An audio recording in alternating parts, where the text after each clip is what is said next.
ሰላም ቅዱሳን እንዴት ናችሁ? መጋቢ ዳንኤል ዋለልኝ አሁን ነው ዳላስ ቴክሳስ ነው።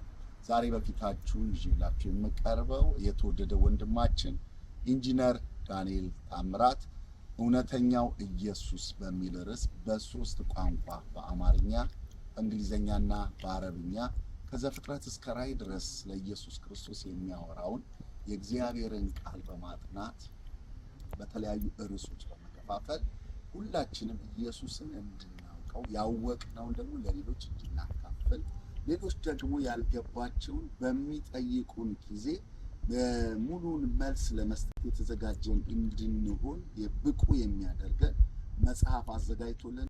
ይህንን መጽሐፍ በሃርድ ኮፒ ወይም በታተመ መልክ ብቻ ሳይሆን ደግሞ በሶፍት ኮፒ በሊንክ መልክ ለብዙዎች ዳውንሎድ እያደረግን የምናካፍለው በእንዲህ አይነት ፕላትፎርምም ያቀረበልን ስለ ኢየሱስ ስለ ጌታችን ስለ አምላክነቱ ስለ ሰውነቱ ሰዎች ግራ በሚጋቡበት ሁኔታ ውስጥ ጥያቄ በሚያነሱበት ሁኔታ ውስጥ ሊተርክ የሚችል ሊያስረዳ የሚችል መጽሐፍን አዘጋጅቶልናል። ይህንን መጽሐፍ ለሌሎች እንዲደርስ ሼር እንድታደርጉ አብራችሁ እንድትቆሙ ከዚህ ወንድማችን ክርስቶስ ይሰበክ ብሎ ካዘጋጀው ከዚህ ስራ ጋራ አብራችሁ እንድትተባበሩ የሚከበረ ጥሪ ያቀርብላችኋለሁ። እንደ ሁል ጊዜም ኢንጂነር ዳንኤል ታምራትን እግዚአብሔር ይባርክ ማለት እፈልጋለሁ። ይህ እውነት ይህ የወንጌል ብርሃን ለሌሎች ሁሉ እንዲደርስ የበኩላችንን እንወጣ። እግዚአብሔር ይባርካችሁ። ሻሎም